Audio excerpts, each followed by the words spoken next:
thlir tu te u voin tlai ka fe hoi na ka thil mu hi ka thil ton hi in mu ve lo ka uil tuk fanghma tuaitir te chawl min lo thuai tu ka tong tlat mai in chir dong hiang ama hamleta dan takin ti hian a ziaka pukhum te a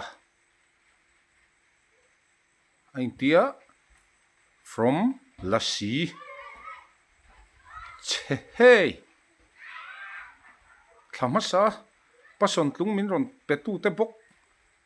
te khan ni le mai om mange ka zol du lo cheu ti ti po o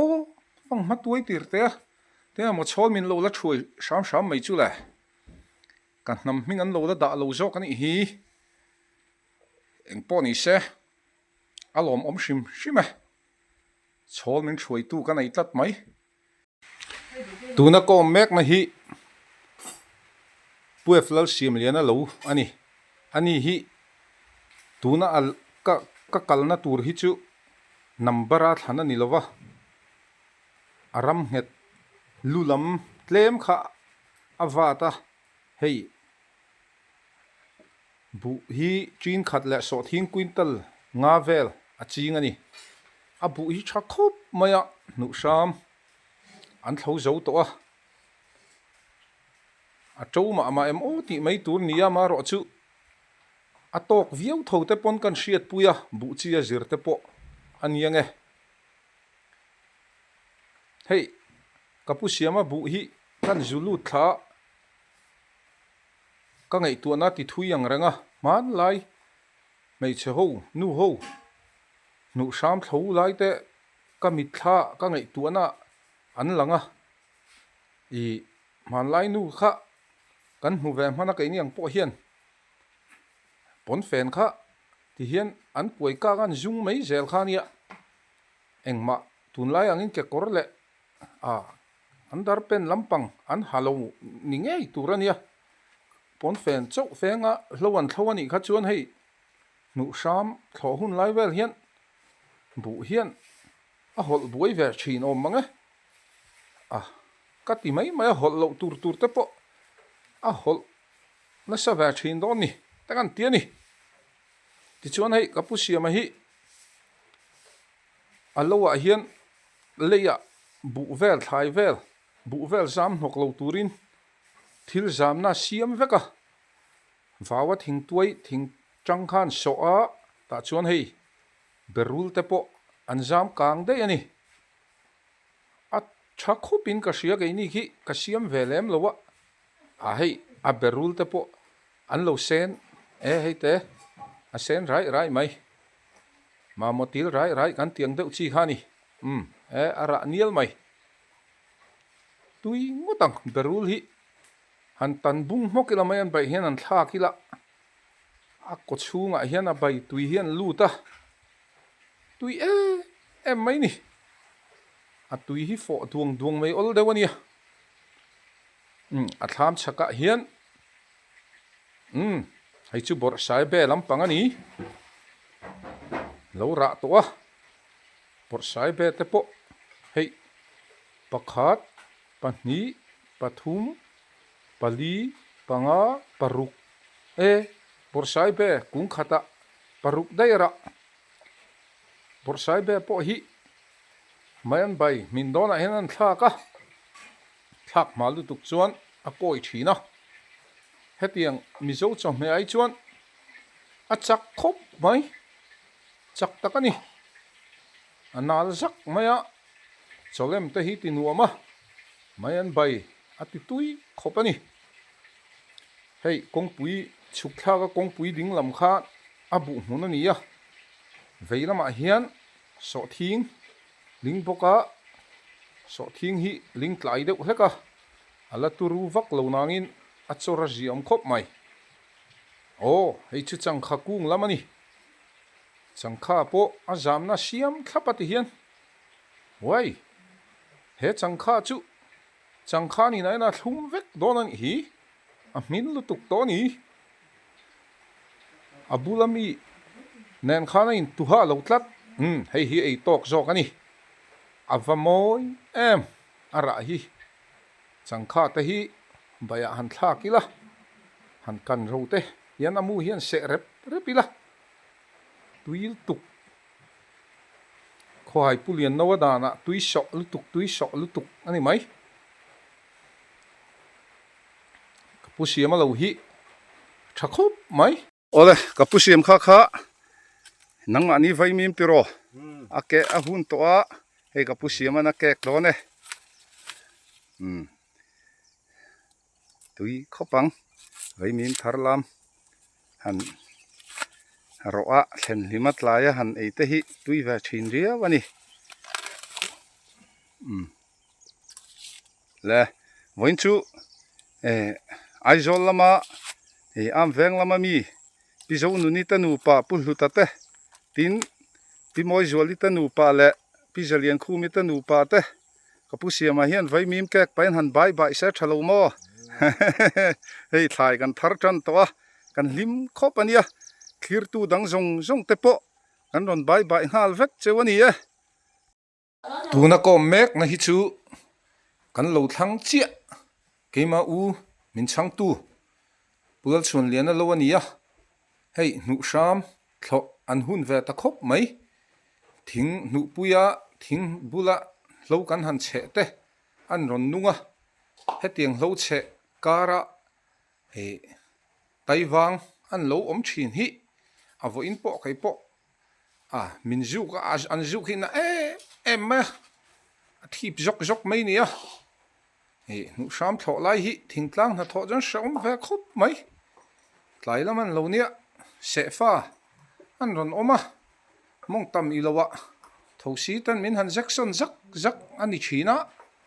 kan vual tet tut zel mai ania hey mama te po hi chakok ilo nim chi sang hian abo boi ve to ni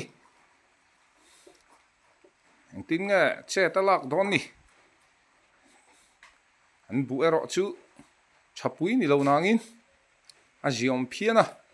khu lo khu ti khuana par chi te nim lo om khu eng nim nge han ring te u khai fang pur meng o mun dang ka fang vak man lo ka ti kha kom le mek na hi chu ke ma ni lo ani hei kan so thing huna hian kan nuin don fo tu a kung khata hian soma ra etia kha kan nan chiranga pakhat pahni don fo pathum pali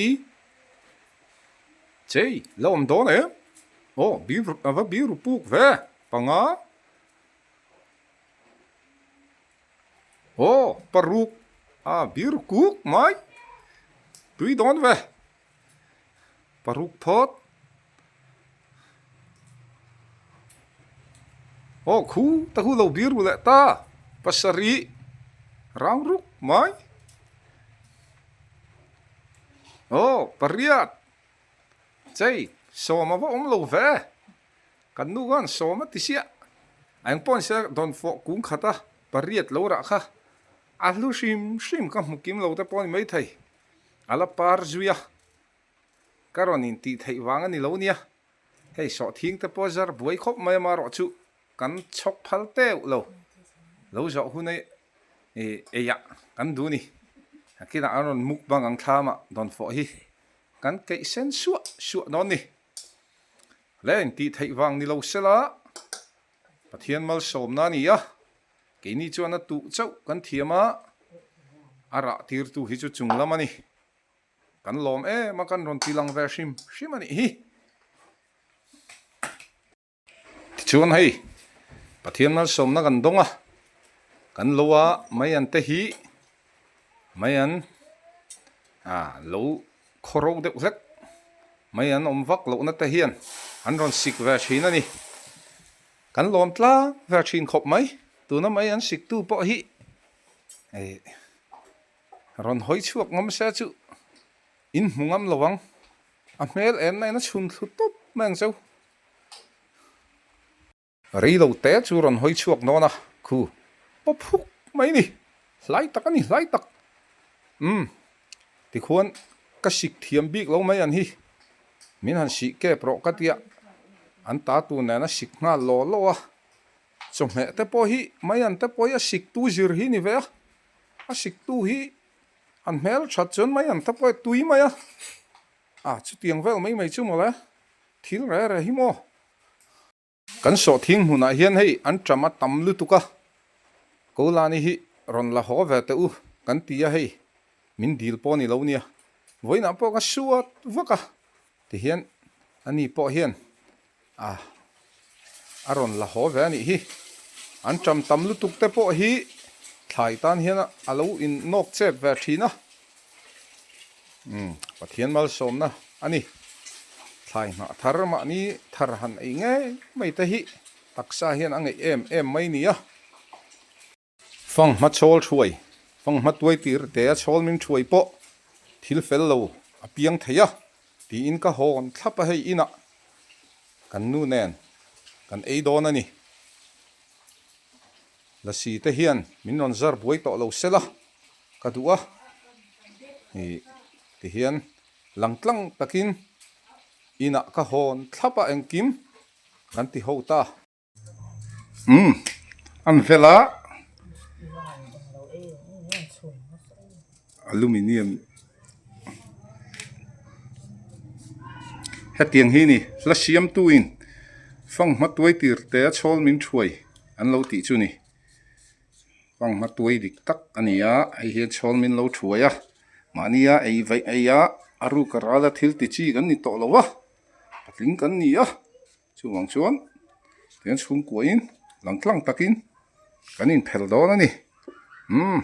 khati tur khani thir tu tan in nui ti lang du lo in tin ti boka afang mai lai an lang ve rim sela abik takin college veng ami pisang kimile sentei kan nu hian thai nan han bai lok te se mo han bai lo zo unai non ho kan lo bei sei reng ani ti kha kan ron sia ti ni viewer dang zong te po aron bai vek cheu ni chu tlang shanga a channel min lo thlir sak tu zong te ka zai min lo hlut der sak tu te in chunga lom thu kan soi molani hei nu sham thlo lai ni ya kan tul deuh wangin lo chapui kan la ron fang don chau tu na ala fang man lo mai ni tun kar top lama te chuan weekend video nom tak ron siam la turin ngain buat sei rume kani pathian zar kan damani chuan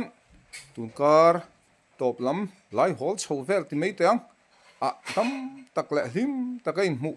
kan tumanga thama te po nula te mo nu thloi nen te mo te po kan la ron zai don ni amai ro chu channel te in zara ka monetize ve to sound check man te hi an lo phal lo le se la holo ki tar nen kan la ron zai le ang mang tha vek phot ule